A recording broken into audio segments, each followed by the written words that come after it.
حضرت حذیفہ ابن یمان رضی اللہ تعالیٰ عنہ، اور وہ کہتے ہیں اے اللہ کے نبی، مجھے مکہ کے کافروں نے پکڑ لیا تھا اور مجھے اور میرے باپ کو انہوں نے اس شرط پر چھوڑا ہے کہ ہم مسلمانوں کا ساتھ نہیں دیں گے، ہم آپ کا ساتھ نہیں دیں گے۔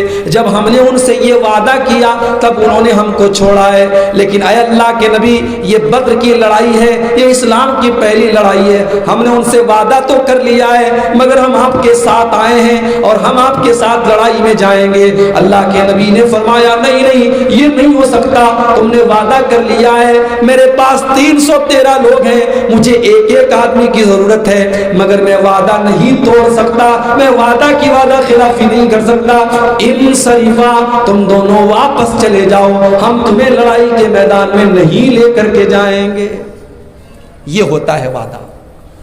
آج مسلمان کے وعدے کا کوئی لحاظ نہیں، جھوٹ بولنا، وعدہ خلافی کرنا اور امانت میں خیانت کرنا، یہ 3 نشانی اللہ کے نبی نے بتائی تھی، منافق کی نشانی ہوتی ہے۔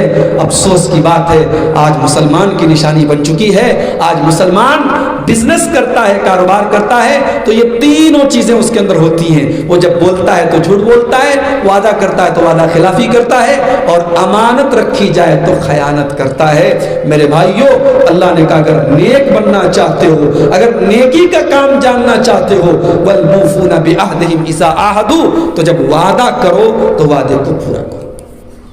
یہ ہو گئی 14 چیزیں۔ اب 2 چیزیں اور ہیں جو میں بات کر کے اپنی بات کو سماپت کرنے جا رہا ہوں، اور بات پوری کرنے کے پہلے میں 3 سوال بھی کروں گا جیسا کہ میں نے وعدہ کیا تھا۔ مردوں میں سے یا عورتوں میں سے اگر کوئی بھی جواب دے دے گا انشاءاللہ میں اپنی طرف سے کچھ اس کو انعام بھی دوں گا۔ تو آئیے آگے بڑھتے ہیں۔ والموفون بعہدہم اذا عاہدوا، اپنے وعدے کو پورا کرنے والے یہ بھی نیک لوگ ہیں، یہ بھی نیکی کا کام ہے۔ والصابرین فی الباساء والضراء، اور نیکی کرنے کا 15واں کام یہ ہے، 15ویں چیز یہ ہے کہ تم صبر کرنے والے بن جاؤ، اپنے اندر صبر پیدا کر لو، مصیبت میں، پریشانی میں، بیماری میں۔ بیماری آتی ہے، ہماری زبان سے غلط جملے نکل جاتے ہیں۔ بچہ بیمار ہو گیا، ماں کہتی ہے اللہ کو کوئی اور نہیں ملا تھا، میرا بچہ ملا تھا۔ پتی بیمار ہو گیا، شوہر بیمار ہو گیا، عورتیں کہتی ہیں میرے ہی شوہر کو بیمار ہونا تھا، میرے ہی پتی کو بیمار ہونا تھا۔ بیماری میں کبھی کبھی ہم یہ بھی کہہ دیتے ہیں کہ یا اللہ مجھے اٹھا لے، نہیں کہنا چاہیے میرے بھائیوں، صبر کیجئے۔ حضرت ایوب علیہ السلام نے کیسے صبر کیا تھا؟ ایوب علیہ السلام اللہ کے ایسے نبی تھے جن کو اللہ نے بڑا خوبصورت بنایا تھا، بہت پیسے والے تھے، بہت سارے ان کے بچے تھے، مگر جب اللہ تعالیٰ نے ان کی پریچھا لی، ان کا امتحان لیا، پورے بدن پہ زخم ہو گیا، پورے بدن میں زخم ہو گیا، بچے ساتھ چھوڑ کر کے چلے گئے۔ 4 بیویاں تھی، 3 بیویاں بھی چھوڑ کے چلی گئیں، صرف ایک بیوی بیچاری تھی، وہ بیچاری خدمت کرتی تھی، سیوا کرتی تھی، شوہر کے زخموں کو دھلتی تھی۔ حضرت ایوب علیہ السلام کی دولت بھی ختم ہو گئی، بچے بھی چھوڑ کے چلے گئے، بیویاں بھی چھوڑ کے چلی گئیں۔ صبر دیکھیے ان کا صبر میرے بھائی۔ حضرت ایوب علیہ السلام اللہ سے دعا کرتے ہیں، رب انی مسنی الضر وانت ارحم الراحمین، اے اللہ میں بیمار ہوں، میں تکلیف میں ہوں، میں تڑپ رہا ہوں، میں پیڑا میں ہوں، مگر اے اللہ میں تجھ سے کوئی شکایت نہیں کر رہا ہوں۔ اے اللہ تو تو رحم کرنے والا ہے، تو ارحم الراحمین ہے، اے اللہ تو اپنے بندے ایوب کے اوپر بھی اپنا رحم فرما، اے اللہ میری بیماری کو دور کر دے، میری تکلیف کو دور کر دے۔ اللہ نے دعا قبول کی اور ایوب علیہ السلام بالکل ٹھیک ہو گئے، ان کے بچے بھی ان کے پاس واپس آ گئے، ان کی ساری دولت بھی ان کو مل گئی۔ میرے بھائیوں، صبر کا پھل کبھی بیکار نہیں جاتا ہے، اور صبر کی جب بات نکلی ہے تو ایک بات میں آپ سے اور کہنا چاہوں گا۔ ابھی کرناٹک میں حجاب کا مسئلہ آیا، آپ نے وہ ویڈیو بھی دیکھا کہ جب کرناٹک کے کالج میں ہماری ایک مسلمان بہن حجاب میں جاتی ہے، چاروں طرف سے گنڈے اسے گھیر لیتے ہیں اور وہ بھڑکاؤ قسم کے نعرے لگا رہے ہوتے ہیں۔ اللہ کی ہماری وہ بندی اللہ کی وہ بندی اور ہماری وہ بہن جس کا نام مسکان خان تھا، اس بہن نے کتنی ہمت اور بہادری کا کام کیا. اس نے اس بھیڑ کے سامنے ڈٹ کر کے وہ کھڑی رہی، اپنے حجاب میں وہ کھڑی رہی، اور اس نے نعرے تکبیر اللہ اکبر کا جو یہ نعرہ ہے، اس نے یہ نعرہ بھی لگایا، اور اس لڑکی نے یہ ثابت کر دیا کہ صبر کس کو کہتے ہیں. صبر یہ ہے کہ جب لڑکیاں بے پردہ گھومیں، لڑکیاں بے حجاب گھومیں، ایک مسلمان بہن بیچاری وہ پردے اور حجاب میں کالج جاتی ہے، اس کو کہتے ہیں صبر. میرے بھائیو، صبر یہ ہے کہ جب آپ کے ساتھی، آپ کے دوست، آپ کے ساتھ اٹھنے بیٹھنے والے شراب کے نشے میں دھت رہتے ہیں، لیکن آپ اپنے آپ کو شراب سے بچا کے رکھتے کہ نہیں صاحب، میری شریعت میں، میرے اسلام میں شراب کی اجازت نہیں ہے. یہ صبر ہے میرے بھائی. صبر یہ ہے آپ کی عمر 20 سال کی ہو گئی ہے، آپ کو اللہ تعالیٰ نے جوانی بھی دی ہے، خوبصورت بھی ہیں آپ چاہیں تو غلط راستہ چن سکتے ہیں، اپنا سکتے ہیں.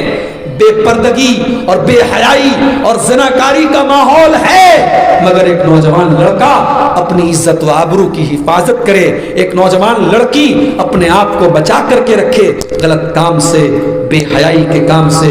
اس کا نام بھی صبر ہے میرے بھائیوں. اور یہ صبر اللہ کے یہاں بیکار نہیں جائے گا. اللہ نے کہا صبر کرنے والوں کو ہم اتنا دیں گے، اتنا دیں گے کہ تم سوچ بھی نہیں سکتے. انما یوفی الصابرون اجرهم بغیر حساب. ہم صبر کرنے والوں کو بے حساب دیں گے.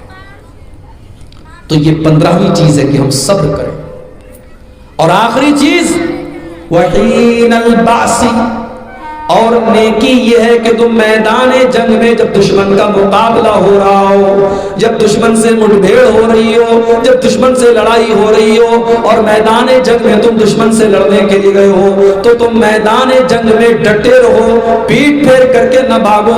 پیٹ پھیر کر کے بھاگنا یہ مسلمان کی شان نہیں ہے. نیکی یہ بھی ہے کہ جنگ کا میدان ہے اور مسلمان دشمن سے مقابلہ کرنے کے لیے گیا ہے تو جنگ کے میدان میں وہ ڈٹا رہے، وہ جمع رہے، وہ میدان چھوڑ کے نہ بھاگے. یہ بھی نیکی کا کام ہے. تو یہ نیکی کے ٹوٹل 16 کام اللہ تعالیٰ نے اس ایک آیت کے اندر گنائے ہیں.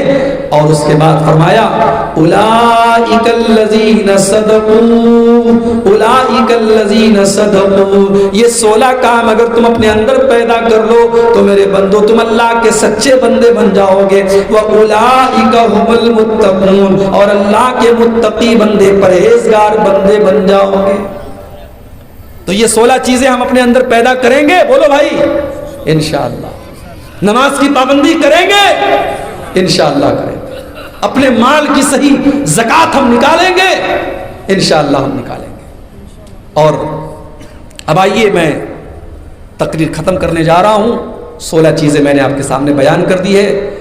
سوال میں آپ سے یہ کرنے جا رہا ہوں. پہلا سوال میرا یہ ہے کہ جو 16 چیزیں میں نے بیان کی ہیں اس میں سب سے پہلی چیز میں نے کیا بیان کی ہے؟ کوئی بتا سکتا ہے؟ ماشاءاللہ، اللہ کے اوپر ایمان لانا. کیا نام ہے بھائی آپ کا؟ آپ اپنا نام یہاں بتا دیں، آپ کو انشاءاللہ انعام دیا جائے گا. دوسرا سوال میرا آپ سے یہ ہے کہ میں نے جب یہ کہا کہ اللہ کے اوپر ایمان لانا ہے، اللہ کون ہے، اللہ کا انٹروڈکشن کیا ہے، اللہ کی پہچان کیا ہے، قرآن کریم میں کون سی آیت میں نے پڑھ کے بتائی تھی اللہ تعالیٰ کی پہچان؟ اب اتنے سارے لوگوں کو کون انعام دے گا بھائی؟ تو آیت الکرسی اللہ تعالیٰ کا انٹروڈکشن کراتی ہے. اچھا، مسکین کس کو کہتے ہیں؟ مسکین اور سائل میں کیا فرق ہے؟ کوئی بتا سکتا ہے؟ مسکین کس کو کہتے ہیں؟ بیٹھے رہتے ہیں،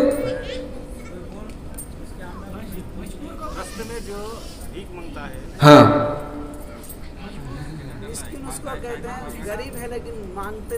مانگتے نہیں ہے نا. ماشاءاللہ.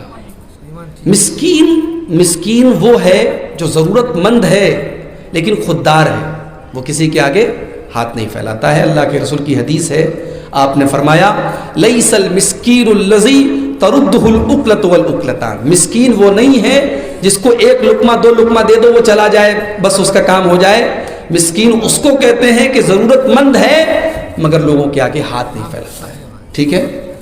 اس کے بعد تیسرا اور آخری سوال کہ اللہ تعالیٰ نے ان 16 چیزوں میں ایک چیز یہ بھی بیان کی ہے کہ صبر کیا جائے. ایک تو کہا فی البأسا تکلیف میں، والضراء مصیبت میں. صبر کی تیسری قسم کیا ہے؟ تیسرا کون سا مقام ہے جہاں ہم کو صبر کرنا ہے؟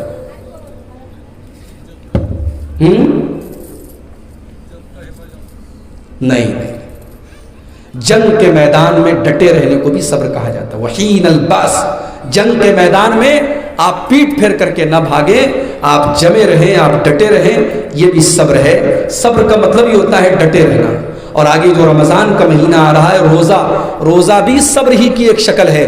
روزہ آپ کو اپنے نفس کو کنٹرول کرنا سکھاتا ہے کہ جب آپ 14 گھنٹے بھوکے رہ سکتے ہیں، پیاسے رہ سکتے ہیں، اپنے نفس کو اتنا کنٹرول کر سکتے ہیں، تو پھر اپنے نفس کو آپ اور بھی غلط چیزوں سے انشاءاللہ بچا کر کے آپ رکھ سکتے ہیں. تو میرے بھائیوں، یہ 16 چیزیں ہیں جو نیکی کے راستے ہیں. اور میری آپ سب سے گزارش ہے کہ آپ جو ہے قرآن کریم کو انواد کے ساتھ پڑھنے کی چیشٹا کیجیے. قرآن کا اردو بھی ترجمہ آتا ہے اور بنگلہ میں بھی انواد آتا ہے، اور تفسیر احسن البیان جہاں تک میری نالج ہے وہ بنگلہ زبان میں بھی آ چکی ہے. آپ اس کو خرید لیں، اگر آپ کے پاس نہیں ہے آپ اس کو لے لیں. اور اس بار رمضان میں آپ چیشٹا کریں، کوشش کریں کہ آپ 1 پیج 2 پیج جتنا بھی آپ سے ہو سکے آپ انواد کے ساتھ پڑھیں. اور یہ جو آیت جس کی پوری ایکسپلینیشن اور جس کی تفسیر پر آج میں نے پوری تقریر کی ہے، سورہ بقرہ کی 2 پارے کی آیت نمبر 177، اس آیت کو آپ ضرور جو ہے اس کو سمجھنے کی کوشش کریں. آئیے ہم اللہ سے دعا کرتے ہیں رب العالمین نیکی کے جو 16 کام میں نے آپ کے سامنے بیان کیے ہیں، اللہ تعالیٰ مجھے اور آپ سب کو ان کاموں پر عمل کرنے کی توفیق عطا فرمائے. اللہ تعالیٰ ہم سب کو ایمان والا بنائے، اللہ نماز کا پابند بنائے، اللہ زکوٰۃ دینے والا بنائے، اللہ نیکی کے راستے میں خرچ کرنے والا بنائے، اللہ کسی کا محتاج نہ بنائے، اللہ حلال کمائی کھانے اور کمانے کی ہم سب کو توفیق دے، اللہ حرام کمائی سے ہم سب کو بچائے. اللہ ہماری ماں بہنوں کو بھی دیندار بنائے، اللہ ہماری ماں بہنوں کو اسلامی پردے پر چلنے والا بنا دے. رب العالمین آپ کے اس علاقے میں، اس گاؤں میں، اس محلے میں ایک اسلامی مدرسہ آپ سب کو قائم کرنے کی توفیق عطا فرمائے. میرے بھائیو، اپنا گھر بنانا ہوتا ہے، ہم 100 کوشش کرتے ہیں اور بنا کے رکھ دیتے ہیں. مدرسے کی بات آتی ہے تو ہمارا دل پیچھے ہٹنے لگتا ہے. پیچھے نہیں ہٹنا چاہیے، ہم آگے بڑھیں اور جتنا ہو سکے دل کھول کر کے ہم اس مدرسے کو قائم کرنے کی کوشش کریں. اور میں یہ امید کرتا ہوں کہ آئندہ جب میں 16 مائل میں آؤں گا تو یہاں ایک مدرسہ انشاءاللہ قائم ہو جائے گا. اس امید کے ساتھ میں آپ سے رخصت ہو جاؤں گا. ان کو دیجیے، ادھر دیجیے جو دینا ہے. اللہ تعالی ہمیں توفیق دے کہ ہم اللہ کے راستے میں خرچ کریں. جو ہم میں سے بیمار ہیں اللہ ان کو شفا عطا فرمائے. جو اپنی بہن اور بیٹی کے رشتے کے لیے پریشان ہیں اللہ ان کی بیٹیوں اور بہنوں کو دیندار رشتہ